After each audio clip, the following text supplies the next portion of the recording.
Hi friends, T20 ചാലഞ്ചിന്റെ പുതിയൊരു അധ്യായത്തിലേക്ക് എല്ലാവർക്കും സ്വാഗതം. മുൻ അധ്യായങ്ങളിൽ നമ്മൾ 20 സൂപ്പർ ചോദ്യങ്ങളും അവയുടെ അനുബന്ധ വിവരങ്ങളും പഠിച്ചു. നിങ്ങളെല്ലാം കൃത്യമായിട്ട് അത് പഠിച്ചിരിക്കുമെന്ന് ഞാൻ വിചാരിക്കുന്നു. ഇന്നത്തെ അധ്യായത്തിലും അതുപോലെ തന്നെ 20 സൂപ്പർ ചോദ്യങ്ങളും അവയുടെ അനുബന്ധ വിവരങ്ങളുമാണ് ഉൾപ്പെടുത്തിയിരിക്കുന്നത്. നമുക്ക് ഒത്തിരി കൺഫ്യൂഷൻ ഉണ്ടാക്കുന്നതും പരീക്ഷാ ഹാളുകളിൽ നമുക്ക് തെറ്റാൻ സാധ്യതയുള്ളതുമായിട്ടുള്ള ചോദ്യങ്ങളാണ് T20 ചാലഞ്ചിൽ ഉൾപ്പെടുത്തിയിരിക്കുന്നത്.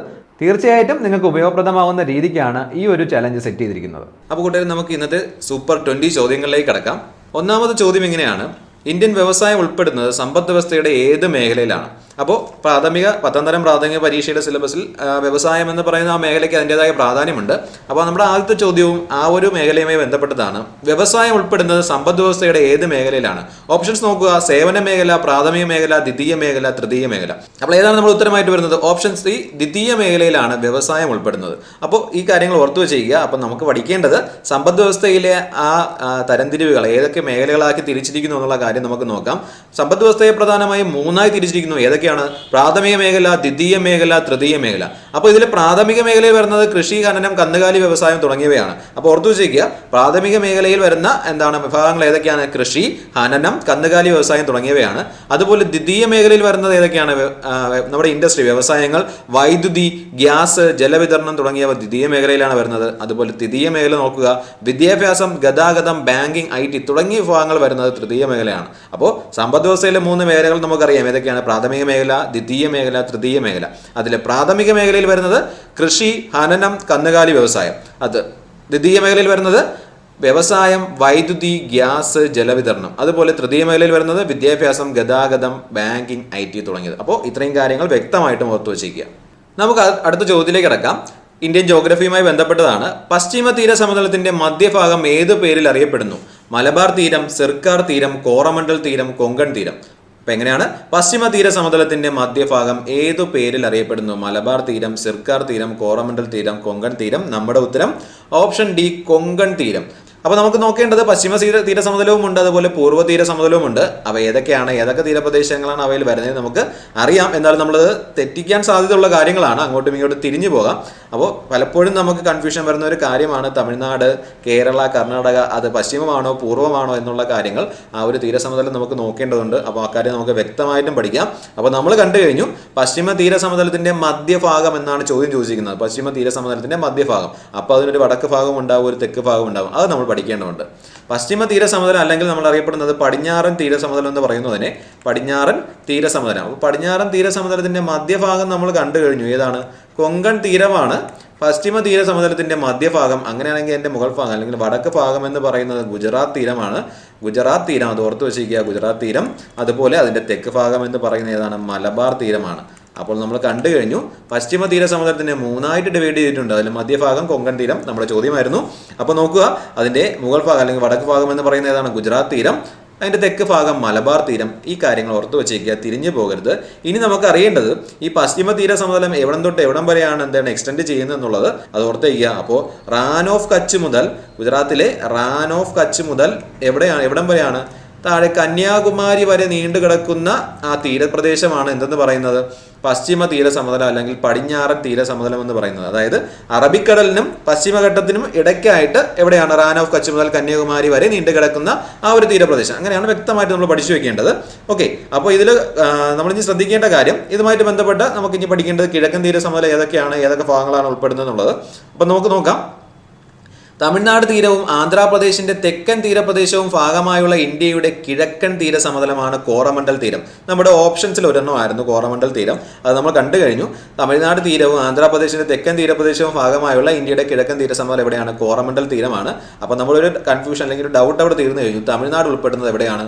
തമിഴ്നാട് തീരപ്രദേശം ഉൾപ്പെടുന്നത് കിഴക്കൻ തീരഭാഗത്തിലാണ്. അതുപോലെ എന്താണ്? ആന്ധ്രാപ്രദേശിൻ്റെ ഉൾപ്പെടുന്നത് എവിടെയാണ്? കിഴക്കൻ തീര സമതലത്തിലാണ്. അത് കോറമണ്ടൽ തീരം എന്നറിയപ്പെടുന്നു. ആന്ധ്രാപ്രദേശ് കംപ്ലീറ്റ് ആയിട്ടില്ല. ആന്ധ്രാപ്രദേശിന്റെ തെക്കൻ തീരപ്രദേശവും പിന്നെ എന്താണ്? തമിഴ്നാട് തീരവും. അതുപോലെ ആന്ധ്രാപ്രദേശിന്റെ വടക്കൻ തീരവും ഒഡീഷയുടെയും പശ്ചിമ ബംഗാളിന്റെയും തീരപ്രദേശവും ചേരുന്ന ഇന്ത്യയുടെ കിഴക്കൻ തീര സമതലമാണ് വടക്കൻ സിർക്കാസ് എന്നറിയപ്പെടുന്നത്. ഓർത്തു വെച്ചിരിക്കുക, ആന്ധ്രാപ്രദേശിന്റെ വടക്കൻ തീരവും ഒഡീഷയുടെയും പശ്ചിമ ബംഗാളിന്റെയും തീരപ്രദേശവും ചേരുന്ന ഇന്ത്യയുടെ കിഴക്കൻ തീര സമതലമാണ് വടക്കൻ സിർക്കാസ് എന്നറിയപ്പെടുന്നത്. ഈ 2 പോയിന്റ്, അതായത് കിഴക്കൻ തീരസമതലത്തിനെ സംബന്ധിച്ച് ഈ 2 കാര്യങ്ങളും വ്യക്തമായിട്ടും പഠിച്ചു വെച്ചിരിക്കുക. ഇനി നോക്കുക, കർണാടകത്തിന്റെ തെക്കൻ തീരവും കേരള തീരപ്രദേശം ഉൾപ്പെടുന്ന പശ്ചിമ തീരമാണ് എന്ന് പറയുന്നത് മലബാർ തീരം എന്ന് പറയുന്നത്. അപ്പോൾ കേരളം ഉൾപ്പെടുന്ന എവിടെയാണ്? പടിഞ്ഞാറൻ ഭാഗത്താണ്, പശ്ചിമ ഭാഗത്താണ് എന്ത് ചെയ്യുന്നത്? കേരള തീരപ്രദേശം ഉൾപ്പെടുന്നത്. ആ കാര്യം വ്യക്തമായിട്ട് മനസ്സിലാക്കിക്കൊള്ളുക. അപ്പോൾ ഇനി നമുക്ക് നോക്കേണ്ടത്, നമ്മൾ പശ്ചിമ തീരപ്രദേശത്തെ കുറിച്ചാണ് പഠിച്ചുകൊണ്ടിരിക്കുന്നത്. അതിൽ ആദ്യം വന്നത് പറഞ്ഞു ഗുജറാത്ത് അല്ലേ, ഗുജറാത്ത് തീരമാണ് അതിൽ ഫസ്റ്റ്, അതിൻ്റെ പശ്ചിമ തീരത്തിൻ്റെ മുകൾ ഭാഗം എന്ന് പറയുന്നത്. അപ്പോൾ അതിനെ നമുക്കറിയാം, ഗുജറാത്തിൻ്റെ തീരപ്രദേശ തുറമുഖങ്ങളെല്ലാം ഉൾപ്പെടുന്നത് ഗുജറാത്ത് തീരത്തിലാണ്. അതായത് ഇന്ത്യയിലെ സാൾട്ട് ഡെസേർട്ട് എന്നൊക്കെ അറിയപ്പെടുന്ന റാൻ ഓഫ് കച്ച് മുതലാണ് നമ്മുടെ പശ്ചിമ തീര സമതലം സ്റ്റാർട്ട് ചെയ്യുന്നത്, നമ്മൾ പഠിച്ചു കഴിഞ്ഞു. അപ്പോൾ ഗുജറാത്ത് തീരം, അത് കഴിഞ്ഞ് രണ്ടാമത് കൊങ്കണാണ്. കൊങ്കൺ തീരം നമ്മൾ കണ്ടു കഴിഞ്ഞു. എവിടെയാണ്, ഏതൊക്കെ ഭാഗങ്ങളാണ് ഉൾപ്പെടുന്നത് നമുക്കിതിൽ പഠിക്കേണ്ടതുണ്ട്. അപ്പോൾ കൊങ്കൺ തീരത്തിൽ മഹാരാഷ്ട്ര, അതുപോലെ ഗോവ, കർണാടകത്തിൻ്റെ വടക്ക് ഭാഗം, ഇവിടെയാണ് കർണാടകത്തിൻ്റെ വടക്ക് ഭാഗം. കർണാടകത്തിൻ്റെ തെക്കൻ തീരവും കേരളവും ചേർന്നാണ് മലബാർ തീരമാവുന്നത്. അപ്പോൾ കർണാടകത്തിൻ്റെ വടക്കും അതുപോലെ മഹാരാഷ്ട്ര, ഗോവ തുടങ്ങിയ തീരപ്രദേശങ്ങളും ചേർന്നാണ് കൊങ്കൺ തീരം ഉണ്ടാവുന്നത്. ഗുജറാത്ത് നമ്മൾ പഠിച്ചു കഴിഞ്ഞു. അപ്പോൾ ഇത്രയുമാണ് പശ്ചിമ തീരത്തിനെ കുറിച്ച് പ്രധാനമായിട്ടും നമുക്ക് കൺഫ്യൂഷൻ ഉണ്ടാകേണ്ട കാര്യങ്ങൾ. അത് വ്യക്തമായിട്ടും പഠിച്ചു വെച്ചിരിക്കുക. അപ്പോൾ നമുക്ക് ഒന്നും കൂടെ നോക്കാം. ചോദ്യം എന്തായിരുന്നു? പശ്ചിമ തീര സമതലത്തിന്റെ അല്ലെങ്കിൽ പടിഞ്ഞാറൻ തീര സമതലത്തിന്റെ മധ്യഭാഗം ഏത് പേരിൽ അറിയപ്പെടുന്നു? നമുക്കറിയാം, കൊങ്കൺ തീരം എന്നാണ് അറിയപ്പെടുന്നത്. അപ്പോൾ പശ്ചിമ തീര സമതലത്തിനെ 3ആയിട്ട് ഡിവൈഡ് ചെയ്തിരിക്കുന്നത് ഏതൊക്കെയാണ്? ഗുജറാത്ത് തീരം, കൊങ്കൺ തീരം, അതുപോലെ മലബാർ തീരം. ഇതിൽ ഗുജറാത്ത് തീരം എവിടെ റാൻ ഓഫ് കച്ച് മുതൽ കന്യാകുമാരി വരെ പശ്ചിമ തീര സമതലം നീണ്ടു കിടക്കുന്നു. അതിൽ ഗുജറാത്ത് തീരം നമ്മൾ കണ്ടു കഴിഞ്ഞു. കൊങ്കൺ തീരം എന്ന് പറഞ്ഞാൽ മഹാരാഷ്ട്ര, ഗോവ, കർണാടകത്തിന്റെ വടക്ക് ഭാഗങ്ങൾ ചേർന്നുണ്ടാകുന്നത്. മലബാർ തീരം എന്ന് പറഞ്ഞാൽ കർണാടകത്തിന്റെ തെക്ക് ഭാഗം, അതുപോലെ കേരള തീരപ്രദേശവും ചേർന്നുണ്ടാകുന്നതാണ്. ഇനി കിഴക്കും നമ്മൾ കണ്ടു കഴിഞ്ഞു, കോറമണ്ടൽ തീരവും വടക്കൻ സിർക്കാസും. കോറമണ്ടൽ തീരം എന്ന് പറഞ്ഞാൽ തമിഴ്നാട് തീരവും ആന്ധ്രാപ്രദേശിന്റെ തെക്കൻ തീരപ്രദേശവും ചേർന്നുണ്ടാകുന്നത്. അതുപോലെ വടക്കൻ സിർക്കാസ് എന്ന് പറഞ്ഞാൽ ആന്ധ്രാപ്രദേശിന്റെ വടക്കൻ തീരവും ഒഡീഷയുടെയും പശ്ചിമ ബംഗാളിന്റെയും തീരപ്രദേശവും ചേർന്നുണ്ടാകുന്ന ഇന്ത്യയുടെ കിഴക്കൻ തീരസമതലമാണ് വടക്കൻ സിർക്കാസ് എന്നറിയപ്പെടുന്നത്. അപ്പോൾ ഇത്രയും കാര്യങ്ങളും വ്യക്തമായിട്ട് പഠിച്ചു വെച്ചിരിക്കുക. അടുത്ത ചോദ്യത്തിലേക്ക് കിടക്കാം. ജാതി വ്യവസ്ഥയ്ക്കും തൊട്ടുകൂടായ്മയ്ക്കും എതിരെ പരാമർശമുള്ള ആദ്യ മലയാള കൃതി. ഓപ്ഷൻസ്: ജാതി ലക്ഷണം, ജാതിക്കുമ്മി, ഈശ്വര വിചാരം, ജാതി മീമാംസ. നമ്മുടെ ഉത്തരം ഏതാണ്? ഓപ്ഷൻ ബി, ജാതിക്കുമ്മിയാണ് ജാതി വ്യവസ്ഥയ്ക്കും തൊട്ടുകൂടായ്മയ്ക്കും എതിരെ പരാമർശമുള്ള ആദ്യ മലയാള കൃതി. അപ്പോൾ ജാതിക്കുമ്മി എന്ന കൃതി രചിച്ചത് പണ്ഡിറ്റ് കറുപ്പനാണ്. കേരള ലിങ്കൺ എന്നറിയപ്പെടുന്ന നവോത്ഥാന നായകനാണ് പണ്ഡിറ്റ് കറുപ്പൻ. അപ്പോൾ പണ്ഡിറ്റ് കറുപ്പനെ കുറിച്ച് നമുക്ക് ഒത്തിരി കാര്യങ്ങൾ പഠിക്കേണ്ടതുണ്ട്. ഈ ഉൾപ്പെടുത്തിക്കുന്ന പോയിന്റ് കംപ്ലീറ്റും PSC പ്രീവിയസ് പരീക്ഷകൾക്ക് ചോദിച്ചിട്ടുള്ളതാണ്, നമ്മൾ കണ്ടുശീലിച്ചിട്ടുള്ള ചോദ്യങ്ങളാണ്. അപ്പോൾ ഇനി ഇതിനകത്തൊരു തെറ്റ് നമ്മൾ വരുത്തത്തില്ല. അപ്പോൾ നമുക്ക് നോക്കാം. ജാതിക്കുമ്മി എന്ന കൃതി രചിച്ചത് പണ്ഡിറ്റ് കറുപ്പൻ. കേരള ലിങ്കൺ എന്നറിയപ്പെടുന്ന നവോത്ഥാന നായകന്മാരാണ് പണ്ഡിറ്റ് കറുപ്പനാണ്. കവിതിലകൻ എന്നറിയപ്പെടുന്നു. അതുപോലെ കൊച്ചിൻ പുലയ മഹാസഭയുടെ സ്ഥാപകന്മാരാണ് പണ്ഡിറ്റ് കറുപ്പൻ. ഒന്നും കൂടെ, ജാതിക്കുമ്മി എന്ന കൃതി രചിച്ചു, കേരള ലിങ്കൺ എന്നറിയപ്പെടുന്നു, കവിതിലകൻ എന്നറിയപ്പെടുന്നു, കൊച്ചിൻ പുലയ മഹാസഭയുടെ സ്ഥാപകൻ. ഇത് ഇത്രയും ഉത്തരമായിട്ട് വന്നത്, ഈ ചോദ്യങ്ങൾക്കെല്ലാം ഉത്തരമായിട്ട് വന്നത് പണ്ഡിറ്റ് കറുപ്പനാണ്. ഓർത്തു വെച്ചിരിക്കുക. അടുത്ത ചോദ്യത്തിലേക്ക് കിടക്കാം. യുവത്വ ഹോർമോൺ എന്നറിയപ്പെടുന്ന hormone. Cortisol, thymosin, insulin, vasopressin. Cortisol, thymosin, insulin, vasopressin. ഏതാണ് നമ്മുടെ ഉത്തരമായിട്ട് വരുന്നത്? ഓപ്ഷൻ ബി, തൈമോസിൻ ആണ് യുവത്വ ഹോർമോൺ എന്നറിയപ്പെടുന്നത്.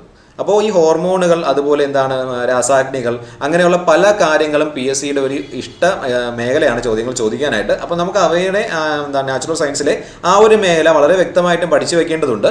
നമുക്ക് നോക്കാം. ജുവൈനൽ ഹോർമോൺ എന്നറിയപ്പെടുന്ന ഒരു തൈമോസിനാണ്. അപ്പോൾ തൈമോസിൻ നമ്മൾ 2 കാര്യം കണ്ടു. യുവത്വ ഹോർമോൺ, അതുപോലെ ജുവൈനൽ ഹോർമോൺ എന്നൊക്കെ അറിയപ്പെടുന്നു. അടിയന്തര ഹോർമോൺ എന്നറിയപ്പെടുന്നത് അഡ്രിനാലിനാണ്. അതുപോലെ സർജിക്കൽ ഹോർമോൺ എന്നറിയപ്പെടുന്നത് നോർ അഡ്രിനാലിനാണ്. അതുപോലെ വളർച്ചാ ഹോർമോൺ എന്നറിയപ്പെടുന്നത് സൊമാറ്റോട്രോപ്പിനാണ്. അപ്പോൾ ഒന്നുകൂടെ, ജുവൈനൽ ഹോർമോൺ തൈമോസിൻ, അടിയന്തര hormone adrenaline, surgical hormone nor adrenaline, അതുപോലെ വളർച്ചാ ഹോർമോൺ സൊമാറ്റോട്രോപ്പിൻ. അടുത്ത ചോദ്യം നോക്കുക. ആറ്റത്തിന്റെ ന്യൂക്ലിയസിന്റെ വലിപ്പം പറയാൻ ഉപയോഗിക്കുന്ന unit. Angstrom, newton, weber, fermi. നമ്മുടെ വിക്കറ്റ് തെറിപ്പിക്കാൻ സാധ്യത ഉള്ള ഒരു ചോദ്യമാണ്. അതുകൊണ്ട് ശ്രദ്ധിച്ച് വേണം നമ്മൾ ഇതിന്റെ ഉത്തരം അറ്റൻഡ് ചെയ്യാനായിട്ട്. എന്താണ് ഇതിന്റെ ഉത്തരമായിട്ട് വരുന്നത്? ഫെർമിയാണ്. ആറ്റത്തിന്റെ ന്യൂക്ലിയസിന്റെ വലിപ്പം പറയാൻ ഉപയോഗിക്കുന്ന യൂണിറ്റ് ഫെർമി. അപ്പോൾ തരംഗദൈർഘ്യം നമുക്കറിയാം ആങ്സ്ട്രം ആണ്. അതുപോലെ ബലം ന്യൂട്ടൺ, കാന്തിക ഫ്ലക്സ് വെബർ. അപ്പോൾ യൂണിറ്റുകളൊക്കെ നമ്മൾ മുമ്പത്തെ ചലഞ്ചുകളിലെല്ലാം പലതും പരിചയപ്പെട്ടിട്ടുണ്ട്, എല്ലാം ഓർത്ത് വെച്ചേക്കുക. ഓക്കെ, അപ്പോൾ തരംഗദൈർഘ്യം ആങ്സ്ട്രം, ബലം ന്യൂട്ടൺ, കാന്തിക ഫ്ലക്സ് വെബർ. അടുത്ത ചോദ്യം നോക്കാം. വളരെ നമുക്ക് സിക്സർ അടിക്കാൻ പറ്റിയതും എന്നാൽ നമ്മുടെ വിക്കറ്റ് തെറിപ്പിക്കാൻ സാധ്യതയുള്ളതായിട്ടുള്ള ചോദ്യമാണ്. ഇന്ത്യയുടെ പിതാമകൻ എന്നറിയപ്പെടുന്ന സമരനായകൻ. സ്വാമി ദയാനന്ദ സരസ്വതി, ബാലഗംഗാധര തിലകൻ, ഗോപാലകൃഷ്ണ ഗോഖലെ, ദാദാഭായ് നവറോജി. അപ്പോൾ നമ്മുടെ ഉത്തരമായിട്ട് വരുന്ന ഏതാണ്? Option A, Swami Dayananda Saraswati. അപ്പോൾ ഇതിൽ നമ്മുടെ വിക്കറ്റ് തെറിപ്പിക്കുമെന്ന് പറഞ്ഞതിന് കാരണം നമ്മുടെ ഉത്തരം പോകുന്നത് സ്വാഭാവികമായിട്ടും ഓപ്ഷൻ ബി, ബാലഗംഗാധര തിലകനിലേക്കായിരിക്കും. കാരണം ഒരു പിതാമകൻ അല്ലെങ്കിൽ പിതാവ് എന്ന് പറയുന്ന ഒരു വേർഡ് അദ്ദേഹവുമായി ബന്ധപ്പെട്ടുമുണ്ട്. അപ്പോൾ ശ്രദ്ധിക്കുക, ഇന്ത്യയുടെ പിതാമകൻ എന്നറിയപ്പെടുന്ന സമരനായകൻ സ്വാമി ദയാനന്ദ സരസ്വതിയാണ്. എന്നാൽ ബാലഗംഗാധര തിലകനെ നമുക്ക് എന്താ പറയാൻ പറ്റുക? ആധുനിക ഇന്ത്യയുടെ പിതാവ്. അപ്പോൾ അവിടെയാണ് ശ്രദ്ധിക്കേണ്ടത്. ആധുനിക ഇന്ത്യയുടെ പിതാവ് എന്നറിയപ്പെടുന്നതാണ് ബാലഗംഗാധര തിലകൻ. നിങ്ങൾ ഓർത്ത് വെച്ചേക്കുക. ആധുനിക ഇന്ത്യയുടെ പിതാവ്, ആധുനിക ഇന്ത്യയുടെ പിതാവ്. അവയുടെ പറഞ്ഞു തന്നെ പഠിക്കുക. ആധുനിക ഇന്ത്യയുടെ പിതാവ് എന്നറിയപ്പെടുന്നതാണ് ആര്? ബാലഗംഗാധര തിലകൻ. അപ്പോൾ നമ്മുടെ ചോദ്യം എന്തായിരുന്നു? ഇന്ത്യയുടെ പിതാമഹൻ എന്നറിയപ്പെടുന്ന സമരനായകൻ സ്വാമി ദയാനന്ദ സരസ്വതി. അങ്ങനെയാണെങ്കിൽ ആധുനിക ഇന്ത്യയുടെ പിതാവ് ബാലഗംഗാധര തിലകൻ. ഓക്കെ, അതുപോലെ മറാത്ത കേസരി, ലോകമാന്യ എന്നൊക്കെ അറിയപ്പെടുന്ന ആരാണ്? ബാലഗംഗാധര തിലകനാണ്.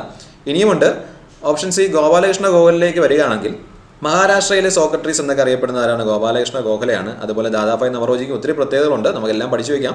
ഓക്കെ, അപ്പോൾ ദാദാഭായ് നവറോജി നമ്മുടെ ബ്രെയിൻ ട്രെയിൻ തിയറിയുടെ ഉപജ്ഞാതാവൊക്കെ ആരാണ്? ദാദാഭായ് നവറോജിയാണ്. ഇന്ത്യയുടെ വന്ധ്യ വയോധികൻ എന്നൊക്കെ അറിയപ്പെടുന്നു. അപ്പോൾ ഈ കാര്യങ്ങളെല്ലാം വ്യക്തമായിട്ടും പഠിച്ചു വെച്ചേക്കുക. നമ്മുടെ ചോദ്യത്തിന്റെ ഉത്തരം അത് തിരിഞ്ഞു പോകരുത്. എങ്ങനെയാണ്? ഇന്ത്യയുടെ പിതാമഹൻ എന്നറിയപ്പെടുന്ന സമരനായകൻ സ്വാമി ദയാനന്ദ സരസ്വതി. ആധുനിക ഇന്ത്യയുടെ പിതാവ് ആരാണ്? ബാലഗംഗാധര തിലകൻ. അപ്പോൾ ഇനിയുമുണ്ട് വിശേഷങ്ങൾ. എന്തൊക്കെയാണ്? ഹിന്ദു മതത്തിലെ കാവ്യൻ എന്നറിയപ്പെടുന്നത് ദയാനന്ദ സരസ്വതിയാണ്. ഇന്ത്യൻ നവോത്ഥാനത്തിന്റെ പിതാവ് രാജാറാം മോഹൻ റോയ്. ദേശസ്നേഹിയായ സന്യാസി എന്നറിയപ്പെടുന്നത് സ്വാമി വിവേകാനന്ദൻ. ദക്ഷിണ ഭാരതത്തിലെ വിദ്യാസാഗർ വീരേശലിംഗം പന്തലു. അതുപോലെ ദക്ഷിണേശ്വരത്തെ സന്യാസി ശ്രീരാമകൃഷ്ണ പരമഹംസർ. ആരാണ്? ഒന്നും കൂടെ നമുക്ക് ഇതെല്ലാം നോക്കാം. ഹിന്ദു മതത്തിലെ കാൽവിൻ ദയാനന്ദ സരസ്വതി. ഇന്ത്യൻ നവോത്ഥാനത്തിന്റെ പിതാവ് രാജാറാം മോഹൻ റോയ്. ദേശസ്നേഹിയായ സന്യാസി സ്വാമി വിവേകാനന്ദൻ. ദക്ഷിണ ഭാരതത്തിലെ വിദ്യാസാഗർ വീരേശലിംഗം പന്തലു. ദക്ഷിണേശ്വരത്തെ സന്യാസി ശ്രീ രാമകൃഷ്ണ പരമഹംസർ. വ്യക്തമായിട്ടും ഓർത്തു വെച്ചേക്കുക ഈ പോയിന്റ്സ്. അടുത്ത ചോദ്യം നോക്കാം. ഇന്ത്യയിലെ ആദ്യ ഉപപ്രധാനമന്ത്രി ആരായിരുന്നു? ജവഹർലാൽ നെഹ്റു, സർദാർ വല്ലഭായ് പട്ടേൽ, ഗുൽസാരിലാൽ നന്ദ, ബൽദേവ് സിംഗ്. ഒറ്റയടിക്ക് നമ്മൾ ഉത്തരം എഴുതും. ഇന്ത്യയിലെ ആദ്യ ഉപപ്രധാനമന്ത്രി ആരായിരുന്നു? Option B Sardar Vallabhbhai Patel. തെറ്റിക്കരുത്, വളരെ ശ്രദ്ധിച്ചു വേണം ഉത്തരം എഴുതാനായിട്ട്. ഇന്ത്യയിലെ ആദ്യ ഉപപ്രധാനമന്ത്രി സർദാർ വല്ലഭായ് പട്ടേൽ. ഏറ്റവും കൂടുതൽ കാലം ഉപപ്രധാനമന്ത്രി ആയിരുന്ന ആരാണ്? സർദാർ വല്ലഭായ് പട്ടേലാണ്. പദവിയിലിരിക്കെ മരിച്ച ആദ്യ ഉപപ്രധാനമന്ത്രി ആരാണ്? സർദാർ വല്ലഭായ് പട്ടേലാണ്. 2 പ്രധാനമന്ത്രിമാർക്ക് കീഴിൽ ഉപപ്രധാനമന്ത്രിയായിരുന്ന വ്യക്തി ദേവിലാലാണ്. അപ്പോൾ ഓർത്തു വെച്ചിരിക്കുക. വളരെ വ്യത്യസ്തമായ ഫാക്ട്സുകളാണ് നമ്മൾ ഇതിനകത്ത് ഉൾപ്പെടുത്തിയിരിക്കുന്നത്. ഏറ്റവും കൂടുതൽ കാലം ഉപപ്രധാനമന്ത്രിയായിരുന്നത് സർദാർ വല്ലഭായ് പട്ടേൽ. അതുപോലെ തന്നെ അദ്ദേഹത്തിന് ഒരു ഇതും കൂടെ നമുക്ക് പഠിക്കുന്നുണ്ട്. പദവിയിലിരിക്കെ മരിച്ച ആദ്യ ഉപപ്രധാനമന്ത്രി ആരാണ്? സർദാർ വല്ലഭായ് പട്ടേലാണ്. 2 പ്രധാനമന്ത്രിമാർക്ക് കീഴിൽ ഉപപ്രധാനമന്ത്രിയായിരുന്ന വ്യക്തി ദേവിലാലാണ്. അപ്പോൾ ഓർത്തു വെച്ചേക്കുക ഇക്കാര്യങ്ങളെല്ലാം. അതുപോലെ തന്നെ ഉപപ്രധാനമന്ത്രിയായ ശേഷം പ്രധാനമന്ത്രിയായ 2 വ്യക്തികളുണ്ട്, മൊറാർജി ദേശായും ചരൺ സിംഗും. അപ്പോൾ ഉപപ്രധാനമന്ത്രിയായ ശേഷം പ്രധാനമന്ത്രിയായ 2 വ്യക്തികളാണ് മൊറാർജി ദേശായും ചരൺ സിംഗും. ഓർത്തു വെച്ചേക്കുക ഈ പോയിന്റ്സ് എല്ലാം. അടുത്ത ചോദ്യത്തിലേക്ക് കിടക്കാം. സൈക്കോ എന്ന തൂലികാ നാമം ഏത് എഴുത്തുകാരൻ്റെതാണ്? K Padmanabhan, E Muhammad, D C Kizhakkemuri, N Vasudevan Nair. ആരാണ് സൈക്കോ എന്ന തൂലികാനാമം? അപ്പോൾ ഈ മുഹമ്മദ് ആണ് എന്താണ് സൈക്കോ എന്ന തൂലികാനാമത്തിൽ അറിയപ്പെടുന്നത്. ISROയുമായി ബന്ധപ്പെട്ട അടുത്ത ചോദ്യത്തിലേക്ക് നമുക്ക് കടക്കാം. ഇന്ത്യ വിക്ഷേപിച്ച ചന്ദ്രയാൻ 2ന്റെ ലാൻഡറിന് നൽകിയ പേരെന്തായിരുന്നു? Pragyan, Vikram, explorer, Kalam. Okay, previous ചോദിച്ചിട്ടുള്ളതും നമുക്ക് ഇനിയും എന്താണ് ചോദിക്കാൻ സാധ്യതയുള്ളതുമായുള്ള ചോദ്യമാണ്. അപ്പോൾ വ്യക്തമായിട്ടും പഠിച്ചു വെച്ചിരിക്കുക. ഇന്ത്യ വിക്ഷേപിച്ച ചന്ദ്രയാൻ 2ന്റെ ലാൻഡറിന് നൽകിയ പേരെന്തായിരുന്നു? Option B Vikram. അടുത്ത ചോദ്യത്തിലേക്ക് നമുക്ക് കിടക്കാം. ഫക്രാനങ്കൽ പദ്ധതി ഏത് നദിയിലാണ് നിർമ്മിച്ചിരിക്കുന്നത്? ജലം, ചിനാബ്, ബിയാസ്, സത്ലജ്. അപ്പോൾ ഫക്രാനങ്കൽ, ഹിരാക്കുട്ട്, അതുപോലെ ഇന്ത്യയുടെ വിദേശ പദ്ധതികളെല്ലാം നമ്മൾ പ്രീവിയസ് ചാലഞ്ചുകളിൽ പരിചയപ്പെട്ട് കഴിഞ്ഞു. അപ്പോൾ നോക്കാം ഇതിന്റെ ഉത്തരം ഏതെന്ന്.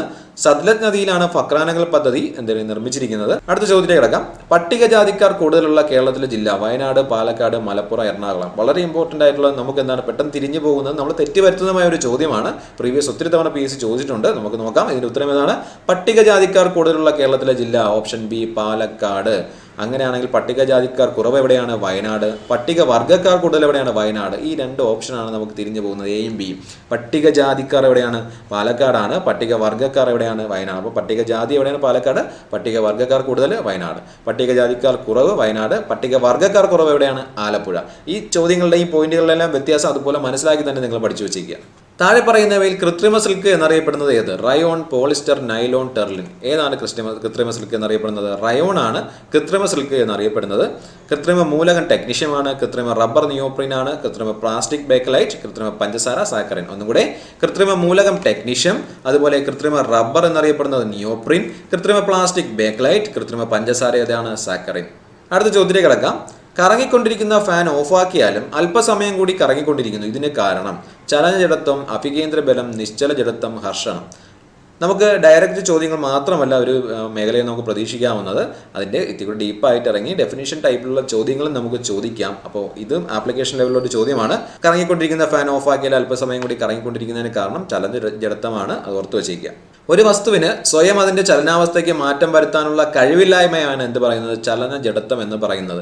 ഓക്കെ, ഒരു വസ്തുവിന് എന്താണ് സ്വയം അതിന്റെ ചലനാവസ്ഥയ്ക്ക് മാറ്റം വരുത്താനുള്ള കഴിവില്ലായ്മയാണ് ചലന ജഡത്വം എന്ന് പറയുന്നത്.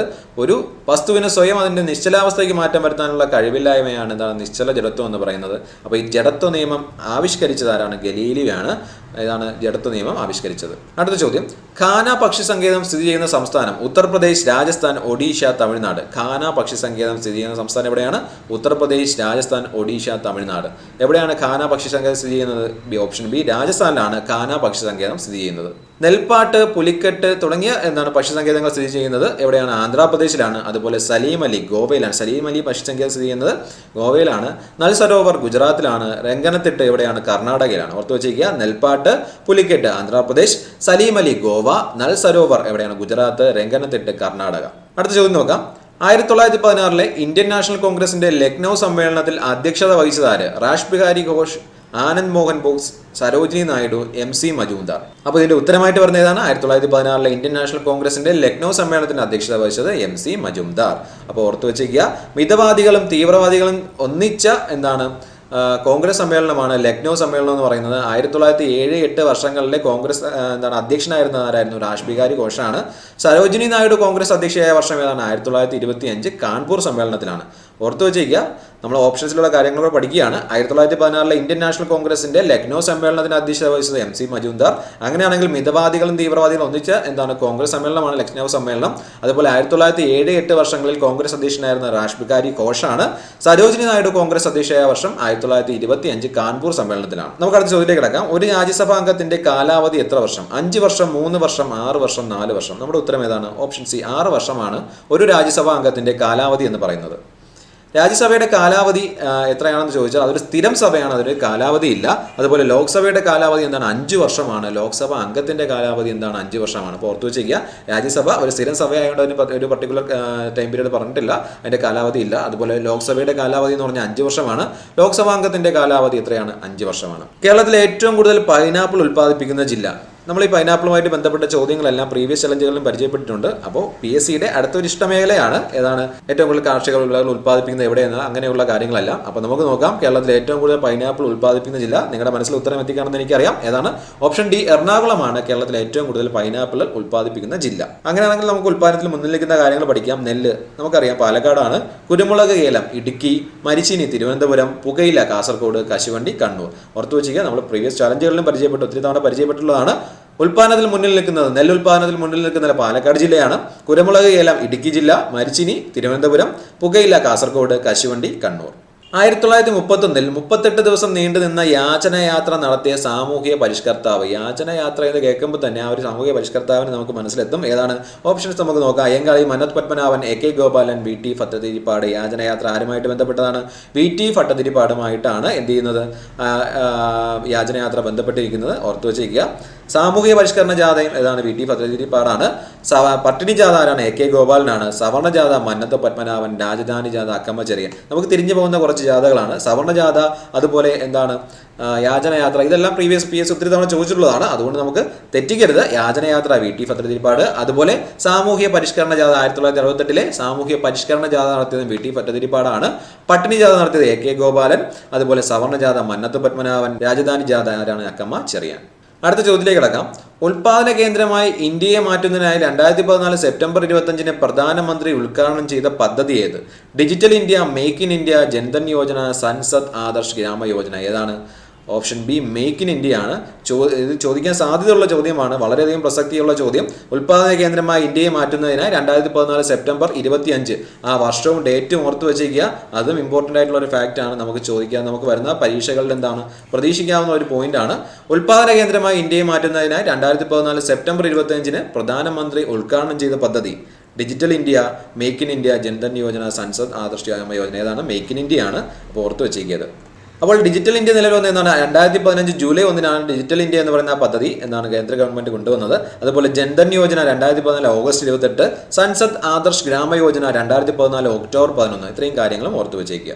കേരളത്തിലെ ഏറ്റവും വലിയ കോട്ടയായ ബേക്കൽ കോട്ട നിർമ്മിച്ചത് ആരാണെന്ന് കരുതപ്പെടുന്നു? ഹൈദരാലി, ശിവപ്പ നായ്ക്കർ, പോർച്ചുഗീസുകാർ, ബ്രിട്ടീഷുകാർ. ആരാണ് നമ്മുടെ ഉത്തരം? അപ്പോൾ ഓപ്ഷൻ ബി, ശിവപ്പ നായ്ക്കറാണ് കേരളത്തിലെ ഏറ്റവും വലിയ കോട്ടയായ ബേക്കൽ കോട്ട നിർമ്മിച്ചതെന്ന് കരുതപ്പെടുന്നത്. ബേക്കൽ കോട്ട സ്ഥിതി ചെയ്യുന്ന ജില്ല കാസർഗോഡ്. പാലക്കാട് കോട്ട നിർമ്മിച്ചതാരാണ്? ഹൈദരാലിയാണ്. അതുപോലെ അഞ്ചുതെങ്ങ് കോട്ട നിർമ്മിച്ചതാരാണ്? ബ്രിട്ടീഷുകാരാണ്. ചാലിയം കോട്ട പോർച്ചുഗീസുകാർ, മാനുവൽ കോട്ട പോർച്ചുഗീസുകാർ. അപ്പോൾ ബേക്കൽ കോട്ട ആരായിരുന്നു? ശിവപ്പ നായ്ക്കർ, അത് സ്ഥിതി ചെയ്യുന്ന കാസർഗോഡ്. പാലക്കാട് കോട്ട ഹൈദരാലിയാണ് നിർമ്മിച്ചത്. അഞ്ചുതെങ്ങ് കോട്ട ബ്രിട്ടീഷുകാർ. ചാലിയം കോട്ട ആരാണ്? പോർച്ചുഗീസുകാർ. മാനുവൽ കോട്ട പോർച്ചുഗീസുകാർ. ഓർത്ത് വെച്ചേക്കുക. ഇത്രയും കാര്യങ്ങൾ വ്യക്തമായിട്ടും പഠിക്കുക. അപ്പോൾ കൂട്ടുകാരെ, T20 ചാലഞ്ചിന്റെ 12ാമത്തെ അധ്യായം ഇവിടെ അവസാനിക്കുകയാണ്. നമ്മൾ വ്യക്തമായിട്ട് പഠിക്കുക. നമ്മൾ ഒരു പർട്ടിക്കുലർ ടോപ്പിക്ക് തന്നെ പോവാതെ പല പല ടോപ്പിക്ക് മിക്സ് ചെയ്ത് പഠിക്കുന്നതിന്റെ കാരണം നമ്മളൊരു PSC പരീക്ഷയ്ക്കും എന്താണ് പല പല ചോദ്യങ്ങളായിട്ടായിരിക്കും നമുക്ക് എക്സ്പെക്ട് ചെയ്യാൻ പറ്റുന്നത്. അപ്പം നമുക്ക് അങ്ങനെ ഒരു എബിലിറ്റി ഉണ്ടാക്കിയെടുക്കുക. ഏത് ചോദ്യം എപ്പോൾ കിട്ടിയാലും എന്താണ് അതിന്റെ ഉത്തരങ്ങൾ പഠിക്കുക, അതുപോലെ അതിന്റെ ഉത്തരങ്ങൾ നൽകുക, അതുപോലെ അതിന്റെ ബാക്കി കാര്യങ്ങൾ പഠിക്കുക എന്നുള്ളത്. അപ്പോൾ അതിന് വേണ്ടിയിട്ടാണ് നമ്മൾ LDC മെയിൻസ് പരീക്ഷയും കൂടി ലക്ഷ്യം വെച്ച് പോയിന്റ്സ് ഉൾപ്പെടുത്തി ഈ T20 ചാലഞ്ച് മുന്നോട്ട് കൊണ്ടുവന്നത്. എല്ലാവരും നന്നായിട്ട് പഠിക്കുക. ഓക്കെ. അപ്പോൾ കൂട്ടുകാരെ, ഇന്നത്തെ T20 ചാലഞ്ചിന്റെ 20 ചോദ്യങ്ങളും അവയുടെ അനുബന്ധ വിവരങ്ങളും നമ്മൾ കണ്ടു കഴിഞ്ഞു. അവയുടെ വ്യത്യാസങ്ങളും ബാക്കിയുള്ള കാര്യങ്ങളും എല്ലാം നിങ്ങൾ കൃത്യമായിട്ട് മനസ്സിലാക്കിയെന്ന് ഞാൻ വിചാരിക്കുന്നു. നമുക്ക് അടുത്ത T20 ചാലഞ്ചിലും ഇതുപോലുള്ള സൂപ്പർ 20 ചോദ്യങ്ങളും അവയുടെ അനുബന്ധ വിവരങ്ങളും കാണാം. അതുവരത്തേക്കും എല്ലാവർക്കും എല്ലാവിധ ആശംസകളും നേരുന്നു. Bye bye.